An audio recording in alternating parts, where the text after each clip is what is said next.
So I don't know the protocol here because what sometimes happens is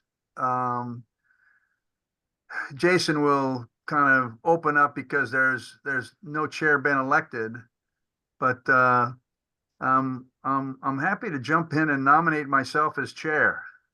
I can second that. All right. So is there any discussion between the two of us? No. I'm going to do a roll call vote. Chris? Aye. And I vote aye. So let us call the meeting to order. All yours, Roger. Okay. Now I don't think I'm going to need it, but I don't think there's anything that I will be sharing. I think it's going to be the the teams that are going to be sharing things.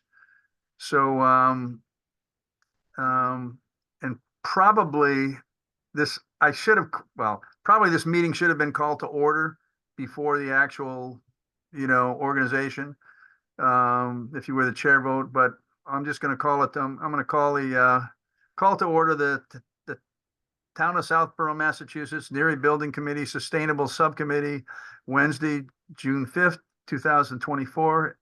The time is 1:03 p.m. And I think I'm going to turn. So I would like to turn the meeting over to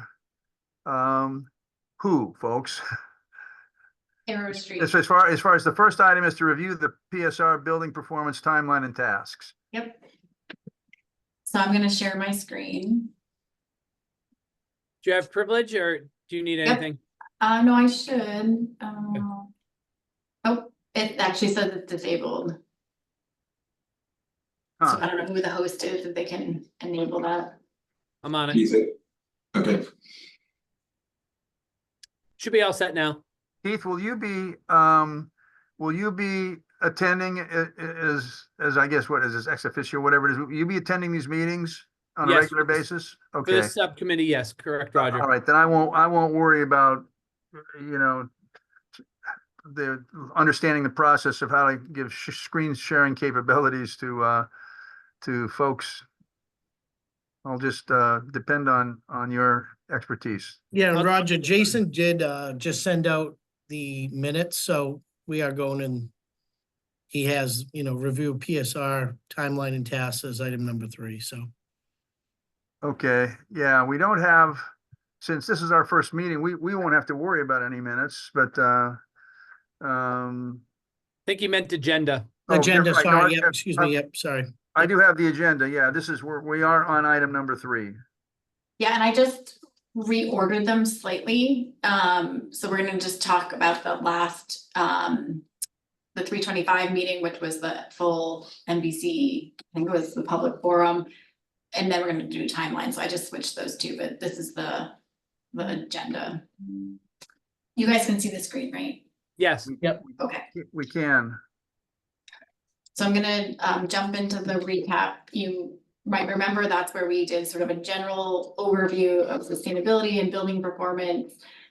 We talked about these 10 measures, and then at the end of that meeting, each person went around and could give their top 3 sort of priorities from the 10 areas that we talked about. And so this is just showing you in the white numbers what the totals were of those votes that people gave. And so energy and wellness were really bubbling up to the top with the most votes. And then equitable community, ecology, and change were all equal as well at 3 votes. And so the purpose of this exercise was to really understand priorities, not that, energy and wellness are the only 2 we're going to talk about. No, like all 10 of them will be incorporated in the design of the project. It's just where are we focusing in terms of priorities, and typically energy and wellness make the most sense. So I'm not surprised that those came to the forefront because energy has a lot to do with the operation of the building, the cost of the construction, but also the operation side.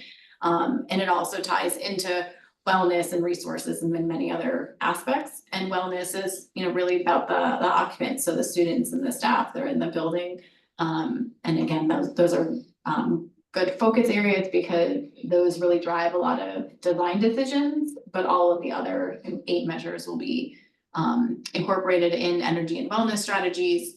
And there'll be other opportunities to incorporate those. May I ask a quick question about this? Mhm. I'm trying to recall, and I'm sorry that I don't, regarding the kind of the constituency of this vote. Was this a situation where the people voting had one vote, or was it multiple votes? So Anyone this, recall? yeah, so each person could pick three out of the 10. There were a Okay. couple people that only picked 2, but Okay. most people picked 3. And it was the Got building it. committee members who were voting, even It's though you coming- were presenting to a larger audience. Right, it's coming back to me. All right, thank you. And so I just wanted to kind of recap that so we kind of see where we are. And so that it kind of really, we will only come back to this in terms of understanding, where the priorities are. But as I mentioned, a lot of these are going to be addressed holistically as well, going through the process. And so then the next item was to go through the timeline and just talk about where we are. And this talks about kind of all 3 phases in this feasibility SD process. And so PDP, which was engagement through the visioning sessions, and that workshop, which is where we did that voting exercise, was in that introductory workshop.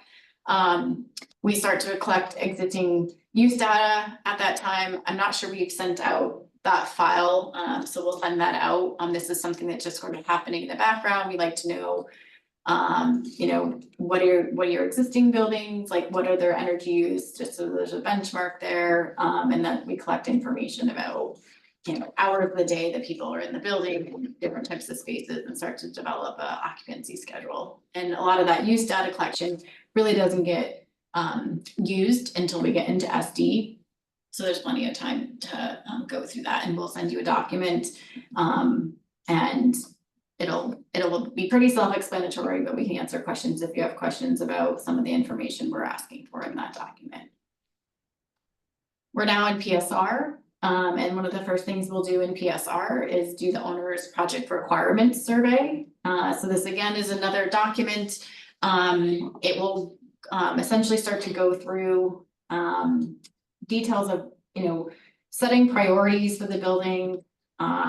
It will have questions in there about, and essentially we're looking for this OPR to be done at the end of the PSR phase, because it really sets sort of the baseline of where and what we're designing to as we go into FD. So there'll be questions in there about preferred HVAC systems, which we'll start to talk about a little bit today. It'll talk about, do you want to be a net zero building? If you want to be a net zero building, do you have a preference whether your renewables are on site or you purchase renewable energy credits? And they're all, some of them are yes, no, and some of them are a scale like, yeah, that would be nice to have. This is a priority. And we'll get into some detail in terms of operations of the building and the way that you want to operate different pieces. So typically this document is, you could decide that you want the subcommittee to be the people who are filling out this document. Sometimes there's one point person, sometimes it's the, facility manager that might be doing it. Sometimes we've had projects that they want the whole school building committee to fill out the OPR. We don't have to decide this now. We'll send it to you, and then in our next meeting, we can have a conversation about, after you had time to look at it, like who do you think it's appropriate to fill it out. And it can be multiple people. It can be a survey style where multiple people fill it out, and then we, combine the answers based on, if somebody marked something high priority and somebody marked it low priority, whatever the majority decision would be, like that's how we would come up with the final OPR. And then in this process phase as well. We'll develop the checklist. We'll talk about lead and chips today and deciding on which one is being pursued. We'll start to look at all of the different design options that you're looking for. So the different enrollments and the different design options, meaning like ad reno, new construction. We'll look at each one of those to see how sustainability is impacted through those designs.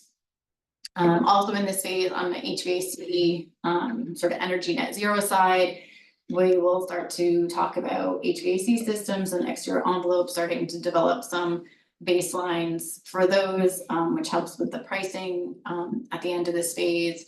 We'll look at systems that need space, like geothermal systems that need site space, or PV that needs rooftop or potentially site space, other rooftop equipment, so RTU is rooftop unit.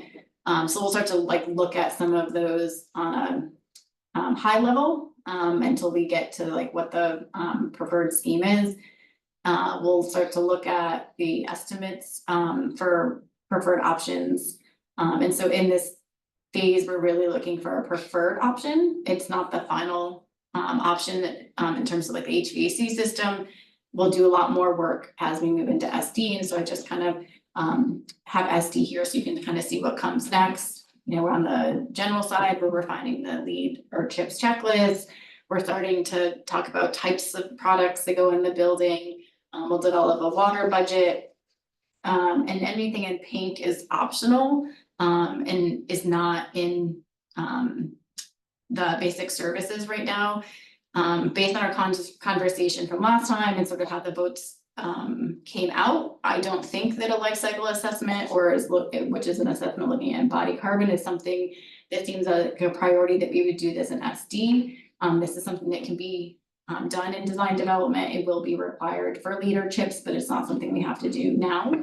And I didn't feel that I was hearing any like real desire to focus on embodied carbon. We can obviously adjust that if you feel differently. And then the reason why I crossed out the water life cycle cost assessment, and which is rainwater reuse, is water didn't get a single vote. And so it didn't feel like that system as collecting and reusing rainwater to flush toilets and things in the building was the priority that was kind of bubbling up. So again, we can change this, but I crossed that out because it didn't seem like that was something that we were going to pursue on this project. And then on the energy side, that's where we really hone in on HVAC systems. We start doing energy modeling and more estimates. We do a standard life cycle cost assessment. So you can see what the cost is over time of the different options. And essentially we're getting to the point where you pick your final system that goes into your total budget at the end of SD. Any questions about the tasks and the timeline? I do have a question. So does it concern you at all about, I guess, the fact that we had no votes for the water? Is that something that you see kind of normally, or did people kind of raise their eyebrows and say, wow, I can't believe that this group didn't have more interest in that? I'm just curious about your, what's your experience? Yeah, I wouldn't say it's atypical. I think that it's not uncommon to not have any votes in water. We will be doing things around water in terms of reducing the amount of water, with low flow fixtures, both in the, and I think Mary Ann raised her hand too. So that definitely is something we'll be addressing. This is more, water. We have had school projects that, were really interested in water, and they had major challenges for water in their location, whether it was stormwater or water treatment. And so they really needed to look at, okay, how can we reuse a lot of water on this site or treat water on this site?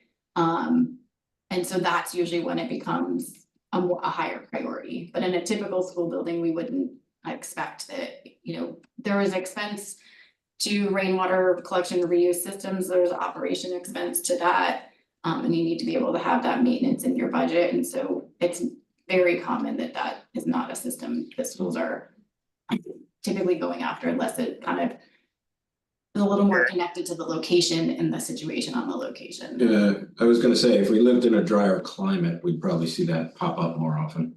Okay. And not to be confused with the things that we're addressing on the site itself, this is more about water or flushing and those sort of things. Right, like if you knew, you know, you had some major stormwater system, where you didn't wanna put water into the stormwater and you had a soil condition where you couldn't infiltrate water on your site and therefore you need to store it and then you need to use it somewhere, then you're talking about reuse, right? So it's very conditional, and specific to each site. So we'll end up talking a lot, there are some, the water table is very high.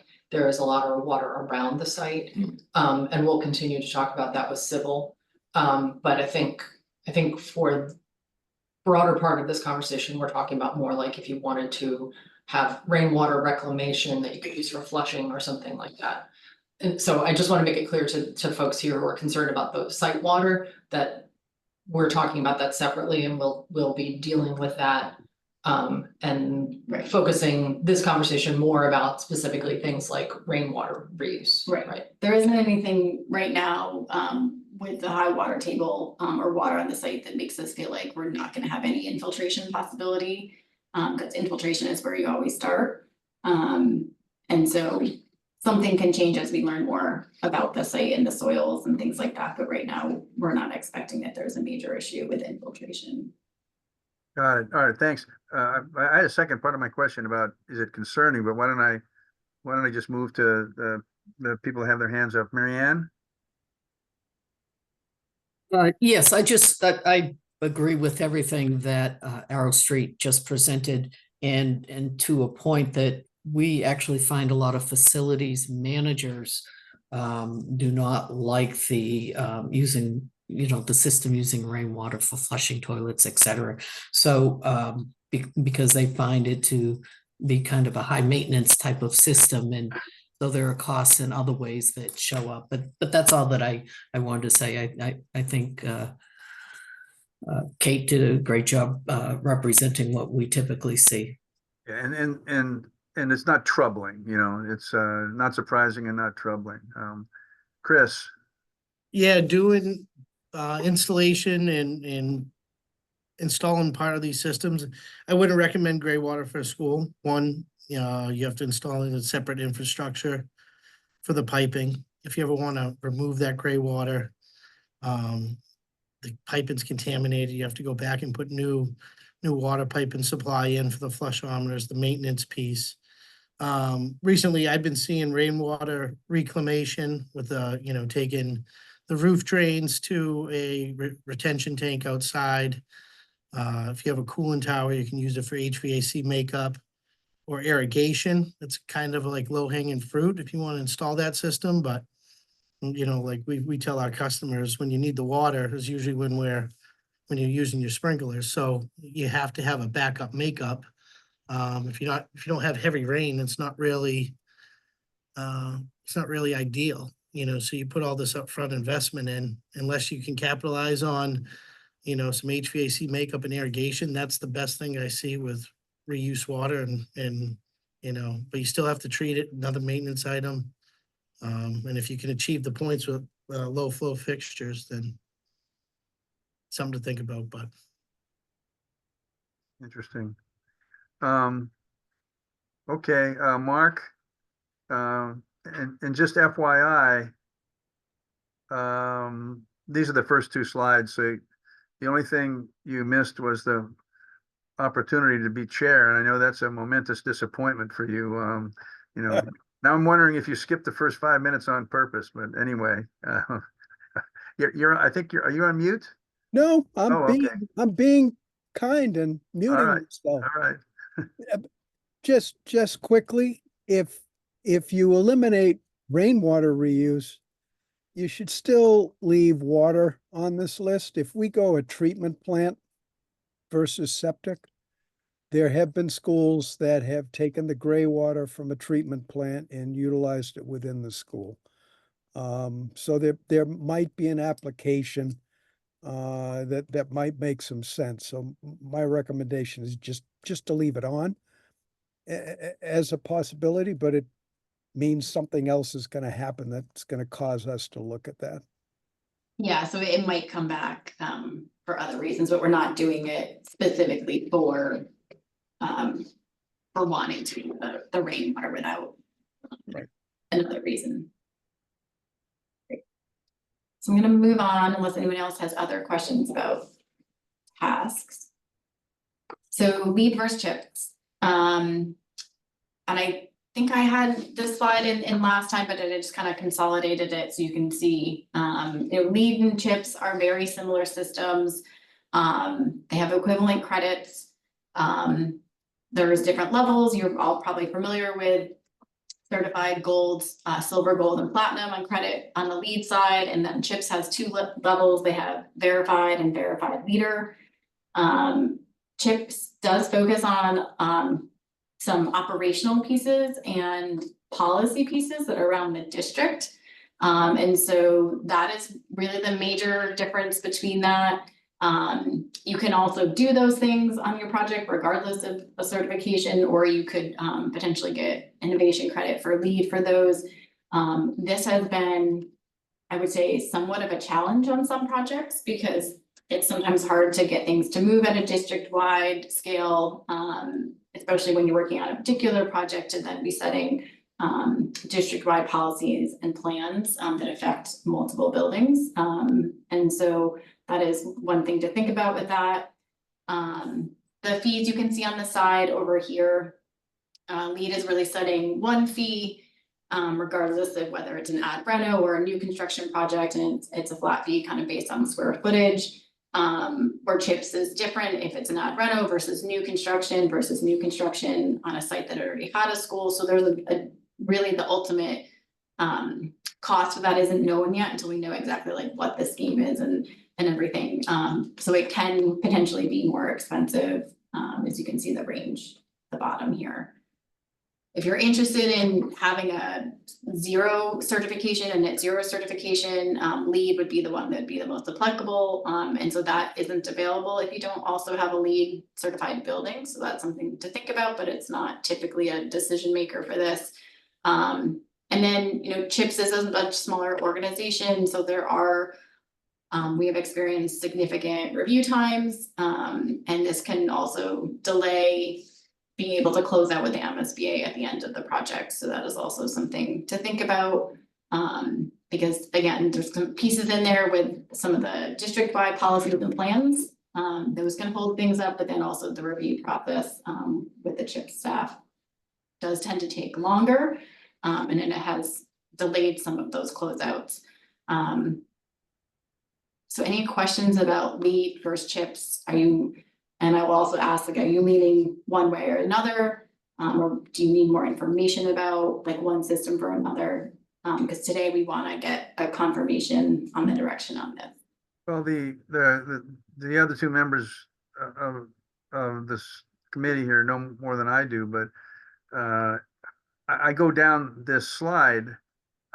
I don't see any compelling reason to go CHIPS, but maybe I'm missing something. Whether Mark or Chris feels differently. No, I think most of the projects that I'm involved with are all LEED. I'm not too familiar with the CHIPS.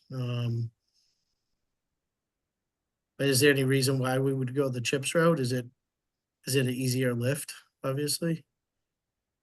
No, I mean, the credits are pretty equivalent. And CHIPS has a new version, which elevated some of their credits that were lagging behind LEED. So right now they're equivalent in terms of like the stringency or thresholds for similar credits. I mean, unless you told us what the advantages were to go CHIPS, I don't see any reason that's presented here to do that. Mark? Yeah, I mean, CHIPS was just it's a certification that's been around for a long time. It came out of California. There is a New England CHIPS version, which is slightly different and regional, but it's basically the same. And it's been around for a long time. And LEED schools has now been around for a long time, but I- Years ago, Lee didn't have a school-specific certification, but they do now. Do you ever see anybody do both so they get the nice sticker on the door? Is it a- I mean, maybe I have never seen that. That's a lot of extra cash laying around.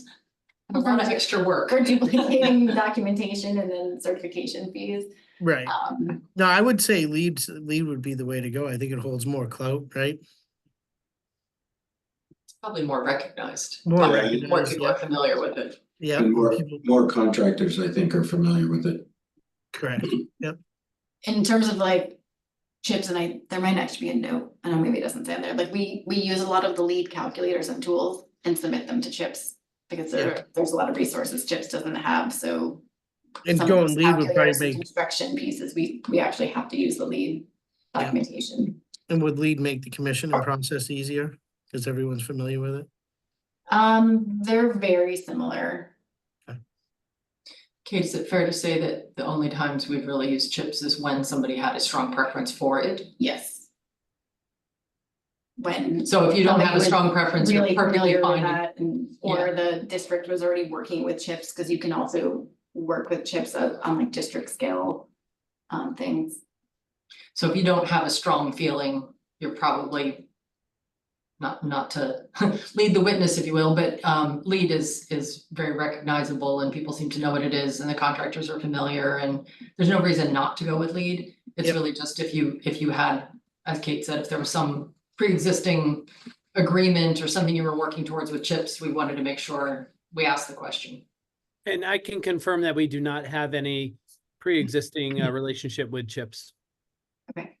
So from us, do you need any more than we have no reason to not go with lead? Is this something that we should vote on in this subcommittee? I mean, what's your comfort level? I mean, I so far, no one has mentioned any reason that we would have to not go with lead out of this group. I think, so the building committee would need to vote, I believe, to participate in the sustainable extra points from the MSBA, Which we'll talk about next. which we'll talk about next, and maybe we roll that together with this so that both are in one vote rather than a specific vote on this issue, but I do think, you know, if you guys are all right with it and recommend it to the building committee, they could then roll it into a vote to pursue the additional reimbursement points. Chris or Mark, do you have any reason that we wouldn't recommend this to the building committee? And I think you're right about the vote, Larry. No, I think you make the recommendation for lead. I just looked at the agenda and it said decision, you know, so Right, and so typically we, when there's a subcommittee that has been recommended, to the full building committee, and when there isn't a subcommittee, the building committee, and Larry's right, like, and we'll talk about that next, like, the additional percentage, that needs to be a vote, and so as part of that, you would say, and we're recommending we do lead plus these, potentially these other items. all right. Well, it sounds like by acclamation, we will recommend this to the full building committee. So that leads us into the MSBA. So you'll see here the base requirement, which we just talked about, which is one of those certifications, and the stretch energy code, which your community is a stretch community. So those are really givens for the project. There are two options to achieve additional reimbursement for a total of 4% additional. For 1%, there is essentially you're focusing on indoor air quality. And again, lead and chips have equivalencies. And so this is looking at credits that are specifically addressing indoor air quality.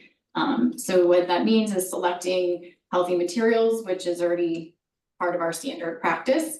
And then there's other pieces in terms of during construction and towards the end of construction, either doing a flush out of the building where you essentially run fresh air through the building after construction is over to make sure any construction,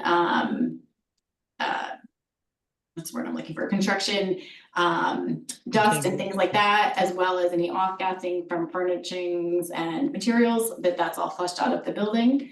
And that can happen before occupancy or a combination of before and after occupancy. Or we can also do air quality testing. There's some options there, but basically, these indoor air quality points are about the design side and putting the right systems in. And those are all really standard in terms of selecting materials and having MERV filters on your on your ventilation system. And then on the construction side, it's about making sure that there's really good air quality, and that anything from the construction process has been flushed out or tested.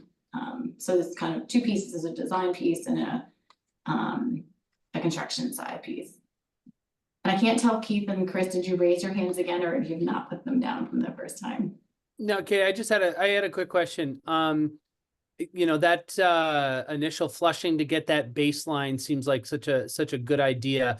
As far as like ongoing monitoring and building in the right types of, I mean, we learned our lesson during COVID that having actual ways of measuring air quality was critical. So we, you know, whether it was carbon dioxide, you know, monitoring or other types of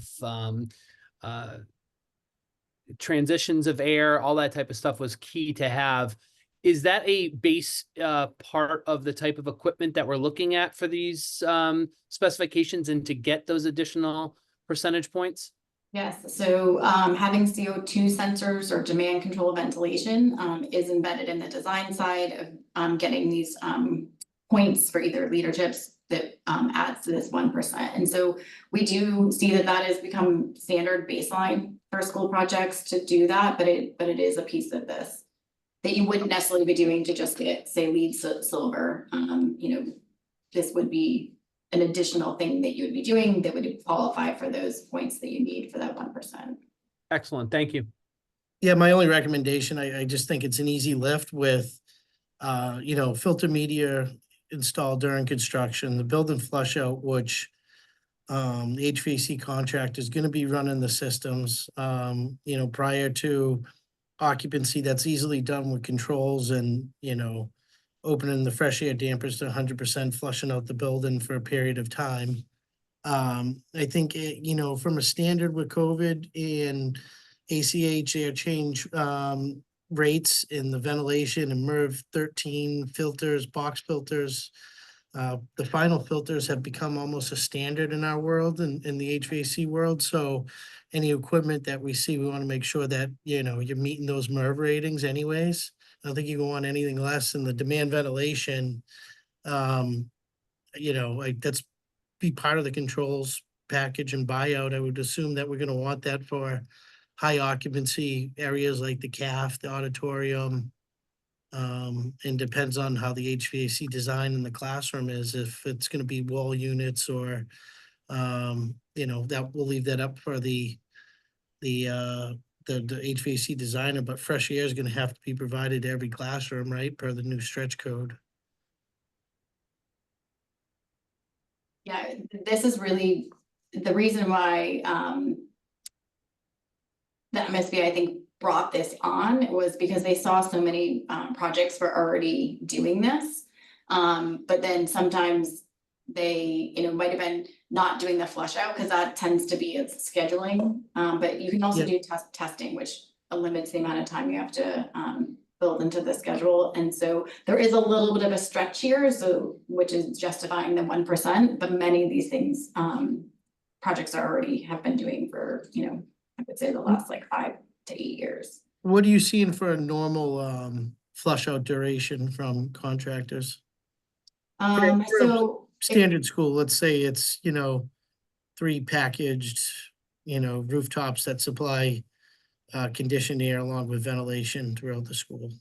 So it could be up to 2 weeks, and that's with no construction happening. So it can sometimes be a challenge. You can do a pre plus some during occupancy. And so that ends up being that it takes a little bit longer, but you can shorten the time that you need before occupancy, but when there's no construction happening. I guess, how do you know that flush out's complete? Like, how do you know you've achieved that? You have to run a certain number of of air changes. So you're basically looking at the volume that 100% outdoor air is bringing in, and you basically have to do a certain amount, and you do that calculation. So it's a little bit different for every project. That's why it's not like a set number of days.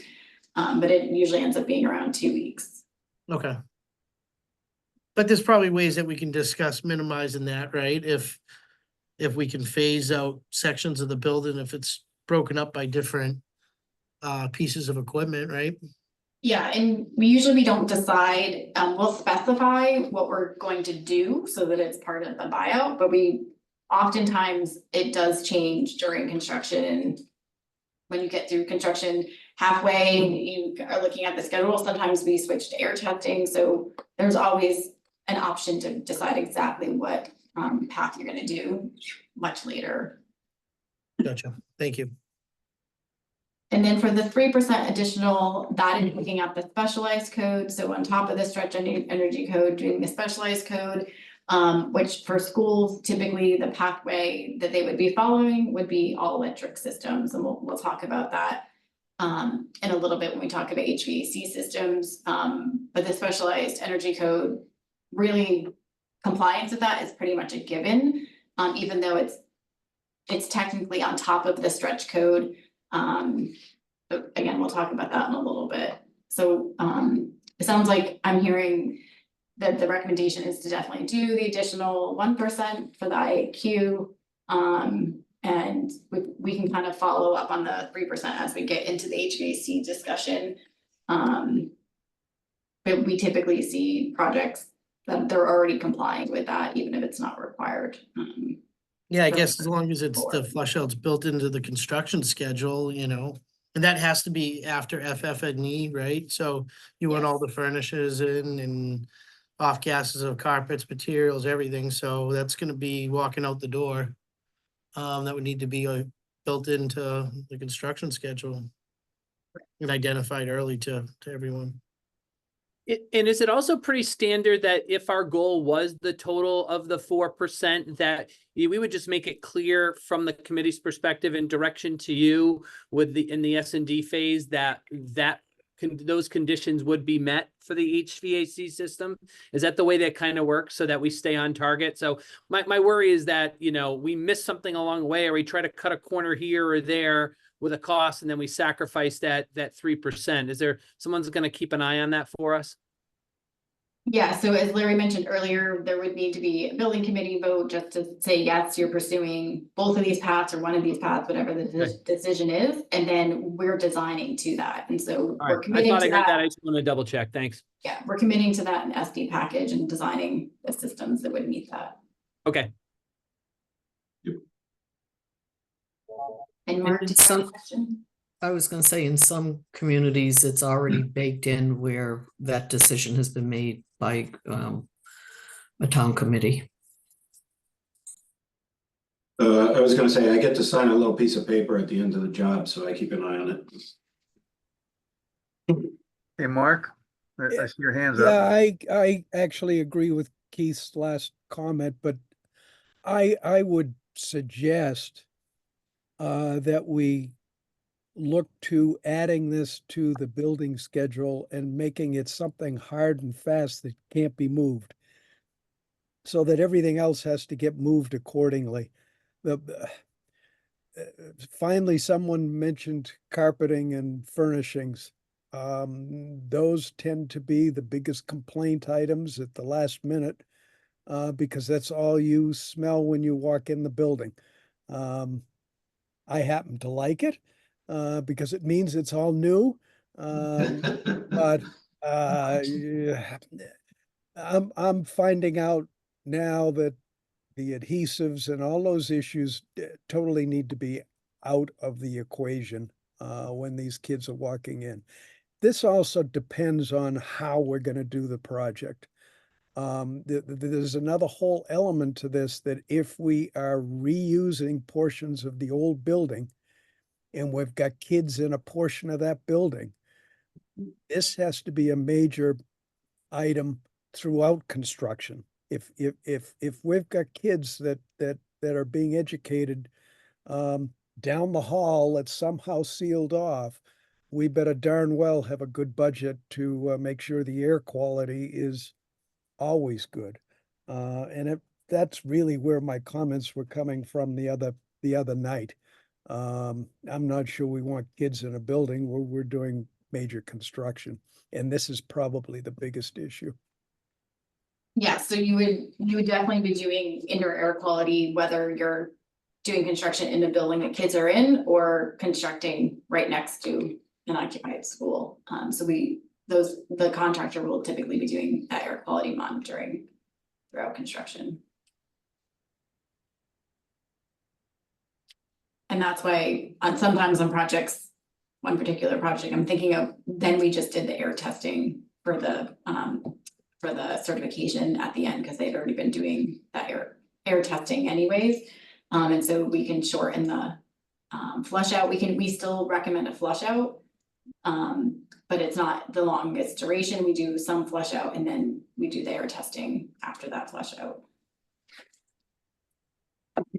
So I'm gonna move on to energy code. And we sort of just talked about the stretch and specialized, but in terms of this topic, I wanted to talk about the compliance paths. So for school buildings, there are 2 compliance paths. There's what's called the thermal energy demand intensity path, or the targeted performance path. That is essentially the state's version of creating a modeling and prescriptive requirement pathway that can be followed, that is doing the documentation, I'll say, on your own. And the certified performance path, or the passive house certification, is really a third-party path that does essentially the same thing as the targeted performance path. They're trying to get to essentially the same design, and the processes are very similar, where there's modeling for energy modeling, and there's also a lot of prescriptive requirements around efficiencies and envelope. One is a third party and one is not. And so really the state was trying to create parity by having their own system that they developed that would equal a third party certification. So you didn't have to go to the third party to get compliance with the path. And so what we have assumed for the project is that the project would pursue the targeted performance path. And let's see, so this slide is just kind of showing that the specialized code is just adding a layer on top of that, where zero energy is where all of your energy is through on-site renewables. There's an all-electric path, and there is an option to do mixed fuel, but you have to be electrification ready and designed for that. Typically, school projects are meeting it with the all-electric path, and they may also be doing 100% on-site renewables, but the all-electric path is sort of the baseline of how they're meeting that.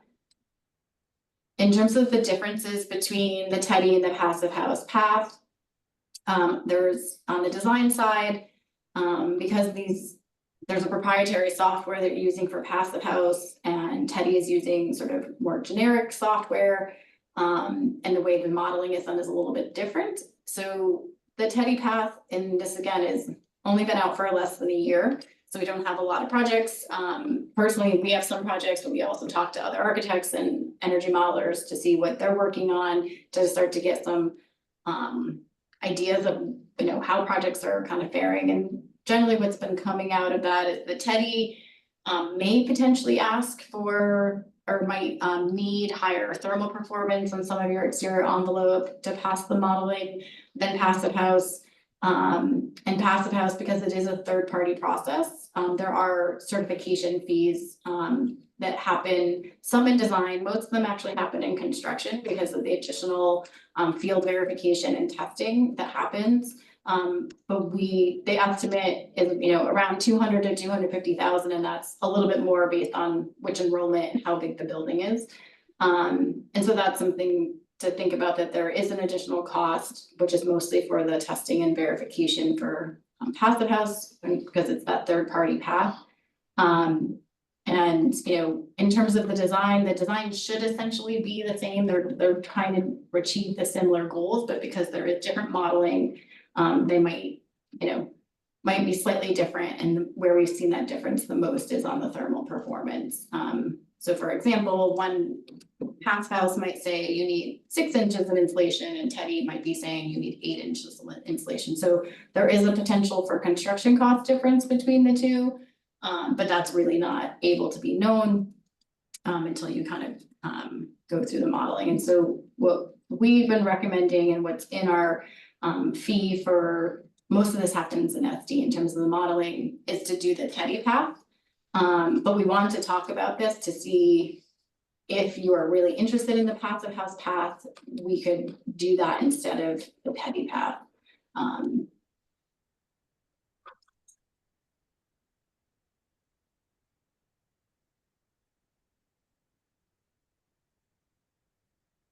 Yeah, Marianne. Yeah. Well, Could, just for clarification, if you did the Teddy path, and is that required for the additional in total 4 points with the MSBA? No, Or this no? is just for stretch code. Just So the stretch all of code? this, Okay, the pathway selection is at the stretch code level. okay, It's basically required. yep, okay, thanks. could you just for a second roll back through the slides, the one that identified all the tasks in the phases? No, that's it. And give me 1 second. I wanted to sort of screenshot that so I could follow it. Thank you. You know, the reason why we picked Teddy path is because, you know, the design isn't intended to be similar between them. But if you have a desire to do passive house certification, you know, that is pretty known. We generally know what the additional cost is for that because it's really on the soft cost testing and verification.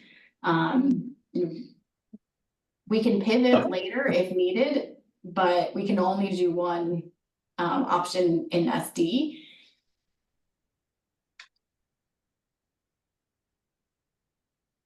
I'm sort of looking over towards Chris and Mark on this. I do not know much about Teddy, but you know, passive house is a common name. I don't have enough information on the Teddy process. Do you see any, you know, after you do the modeling, obviously, let's say you have a exterior wall or spaces that require thicker insulation, obviously you have to adjust for that in framing and construction. Do you have any examples of where Teddy goes one way and passive house goes another from a design standpoint, both mechanical, structural and finishes and? So mechanical systems are going to be the same for Yeah. each one. The biggest differentiator is the envelope. If this project, and it doesn't, but say you were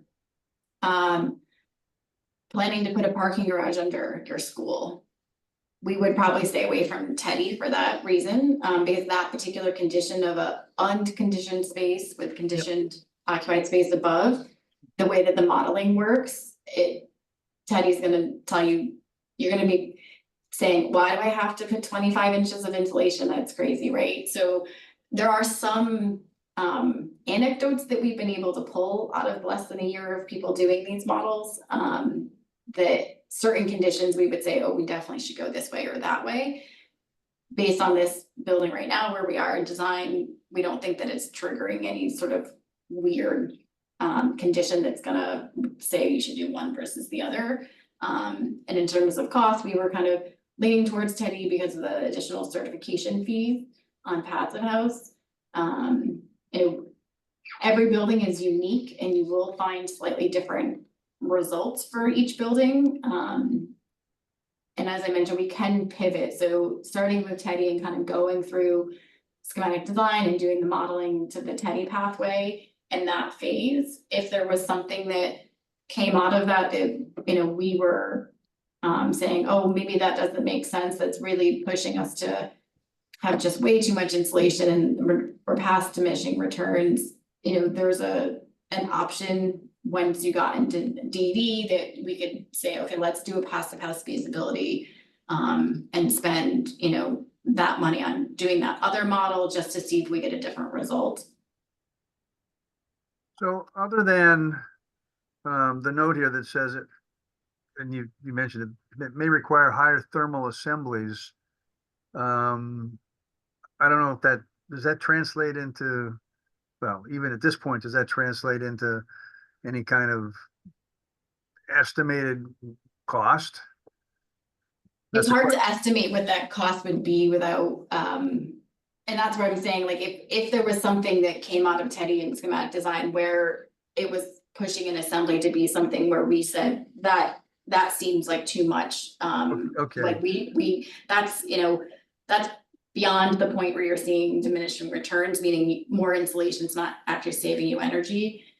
We could flag that, and potentially, you know, we could still set the project scope and budget, because we're not talking like huge percentages of the overall cost. And then in DD, we could, you know, potentially do a passive house model, if we wanted to try to see if we can fine tune that and get an answer that was different. One other question would be around the food service, and I don't know like what the cafeteria and cooking looks like, in terms of, are you doing a full service kitchen? Are you cooking all the meals? Like, are you gonna have a fairly large food service in this building? Keith? Not at present. The Neary school, the preparation for the Neary school students is done at Trottier right up the hill. And they just prepare things for service down here. However, the main reason for that is because the equipment, especially the storage equipment, refrigeration and freezing, have not worked for a very long time. So I think there would be a lot more production at the new Neary school, especially if we are looking at a 2, 3, 4, and 5 building. It would be a place of production. Right, so that is something we can probably track more and after we get through PSR and see what the enrollment's going to be. Because that's another trigger that we have found that you can get penalized for the ventilation required in Teddy more than you probably should be, and it's determinant on how large your cooking component is, and that square footage specifically for cooking, not the seating part of the cap. And so that's something else that we can track, and we'd be able to know at the end of the PSR. Again, we're not doing this modeling till SD, but we start it like right away in SD. And so that's why we're talking about it in this phase. So I think we should, you know, it sounds like we're leaning towards Teddy, but let's follow through PSR, kind of see where the enrollment lands and look at the cooking component of that and the space program at the end of PSR, and basically decide at that point at the end of PSR, beginning of SD, exactly which pathway we're following for the modeling. And Katie, that's a great question and a great point. Are there any other topics like food services production that we need to consider that would guide us one way or the other, that we should be thinking about now in preparation for the end of the summer? Not that I can think of.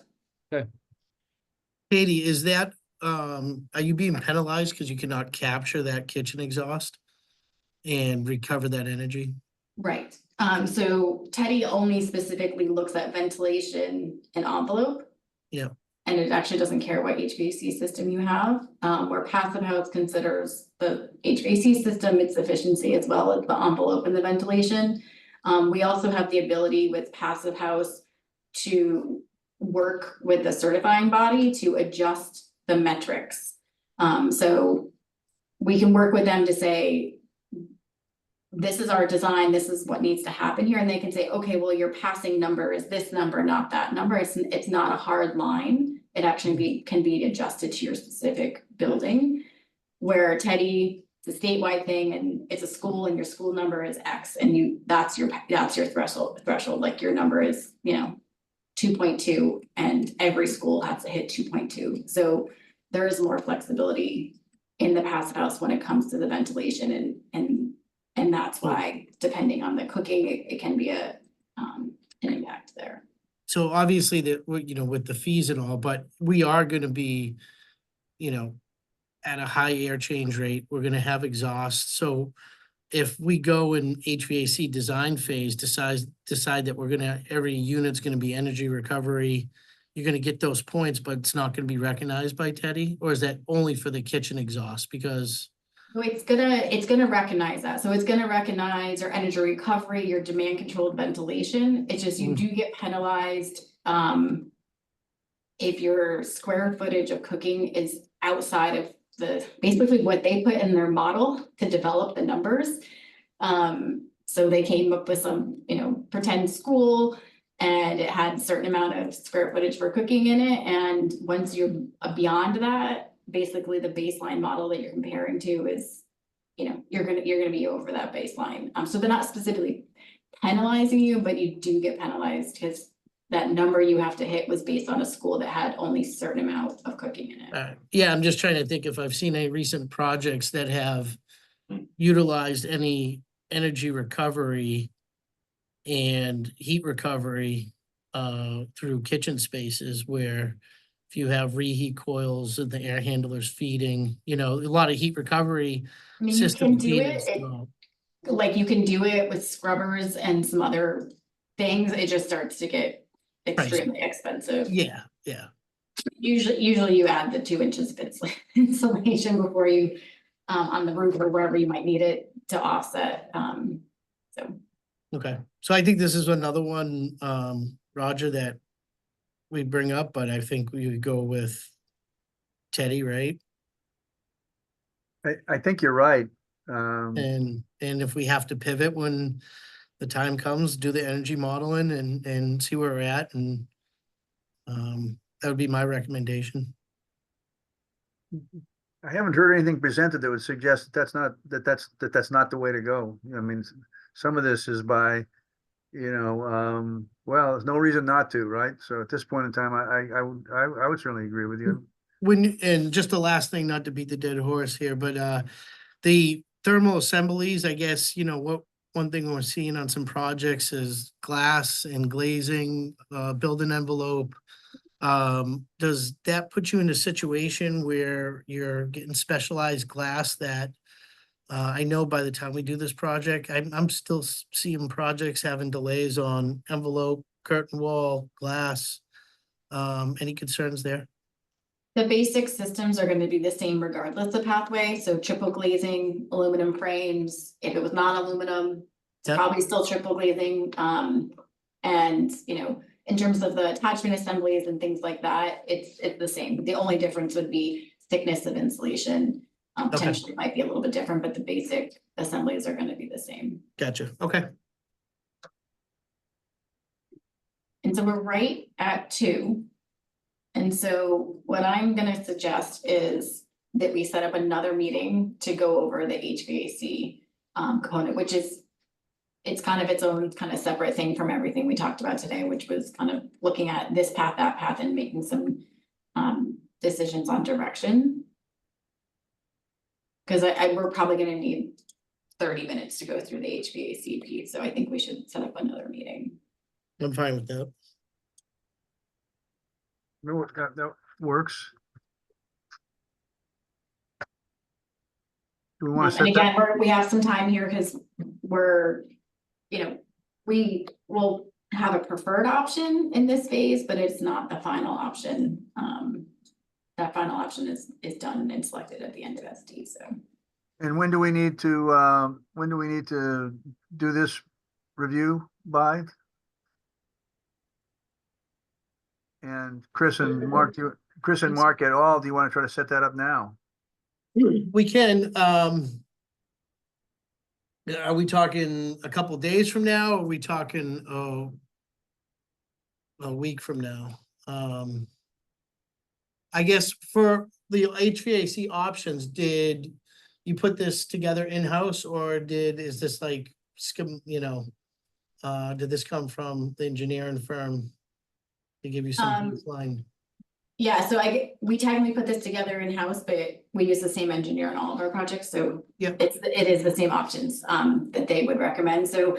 I was just talking to Larry, it sounds like the estimate is kind of like mid-July, and so. Yep. If by the end of June, if we knew what the preferred option was, that we should be pricing at the base. Yeah, so we have our next NBC meeting on the 17th, right? Correct. I could do next week, So if you wanted to reconvene next week, such that we could make an update to the NBC meeting on the 17th. That could work, assuming we can all find a time. Always a challenge, but yeah. I could do Tuesday afternoon from 1 to 2. That would work for me. I know. We can make that happen. That's when we usually have a meeting Oh. with Skanska, but we can. Yeah, I was gonna say, We so- can reconvene with Skanska. Marianne, our usual team back meeting, we could reschedule that day. So I can't do that. Oh, sorry. Stand by. You said 1 to 2, right? Yeah. I could do like 3. Is 3 o'clock possible? I have a 2:30 to 3:30, unfortunately. I can probably actually move that up. Why don't we do that? Why don't? That's. I mean, I can do any time after 3, so I could also do like 3:30. Yeah, I just have to, I'll be on the road by 4, so why don't, could we do the 2 to 3 and I can shift things around on my end? You said 3. Yeah, 3. Get 3 o'clock, 3 to 4. 3 to 4, that's fine, yep. How about Keith, Roger, That would work for me. Mark? 3 to 4 is better. 3 to 4, Roger? I can do, this is the 12th, correct? The 11th, 11th. Tuesday, the 11th. The 11th. I could do either. Can you do 3 to 4? I guess are we back to Chris? Yeah, that works for me. I'll move what I have, yep. All right, so sounds like you got the committee's confirmation. I'll send out a hold invite. If somebody could do the Zoom portion of it, like on the public meeting site, I'll send an invite for this group. Well, Keith and I will work that out to get the Zoom. Yeah, we'll get it Now- to Jason and work that channel. Yep. Okay, Is there a specific time you want to set up for regular meetings with this group, or do you want to use that as a start and we'll take it from there next week? How many meetings would you actually predict that we're going to have? I would say we probably meet once a month through PSR and SD. Ideally, in terms of timing, there are oftentimes things that might need to then go to the SBC, so, having it like at least a week before that is probably good. Yeah, or as like we did now, just after the previous one, to give us enough time to ramp up. To get something in front of the full building committee. Yeah, Wednesday and Tuesday afternoons are pretty flexible for me, Okay. so. My calendar is like a jigsaw puzzle that's already been filled out, I just have to, I have to remove pieces so that I can put another piece in there, so it's. All right, so Not that I'm sure no one else has that problem, by the way, and I'm really the only one. you're very so, unique. Good thing it's not Jenga. I'm looking for a lot of sympathy here. Well, why don't we send around rather than keep everybody and Kate just had to dash for something else? Well, it sounds Why like. don't just- we try to do something remotely and try and land on a Tuesday or a Wednesday on a somewhat regular basis? We can give you a heads up on what we think we need. Mark, those days work for you also? Yeah. I know, nothing, right. My wife takes care of the calendar. I just go where she says and fill in the blanks after that. So Would she, well, if she does a good job of that, would she mind taking care of my calendar too? Because I can really use the help. Yeah, next week is the last week of school, so Okay, my grandfather duties change. So if I'm in the pool at 3 o'clock with two grandkids behind me, I don't think anyone will have an objection. no, I'll be jealous, but I. Yeah, I was gonna say, we'll be envious. Larry, that sounds good. Okay, Okay, so we'll send around some suggestions and as well as specific dates, because I think tying it to the NBC meeting makes some sense so that we're getting your guys' input in advance of when we need to show them things. okay. And at this point in time, we're gonna be doing 3 o'clock on Tuesday, right? That's our current to talk about Yep. HVAC. Okay, Sending the invite right now. Thanks, Okay. folks. I have to jump on another call, so. Same I'm here. gonna- Hi, Mary Ann. I'm gonna go. okay. Bye, Thanks Mary again. Ann. All right, Bye-bye. thanks all. See you Bye, guys. everyone. Thank you. Thank you. Take care. So I'm just, um, is there any other business before we get to public comment? Anybody wants to Oh. conduct? Good call, Roger. Yeah. Well, yeah, thank you. All right, is there any public comment? I'm looking out there. I might be the only person on as public. Well, for a while, who else was there? I have my laptop on it as well, so I can okay. see. All right, so you're really trying to confuse me, and you did a good job of it. So you can do either one. You can do two public comments if you want, because all right. So we've got the meeting schedule discussed, and I will move that that we adjourn the meeting. Is there a second?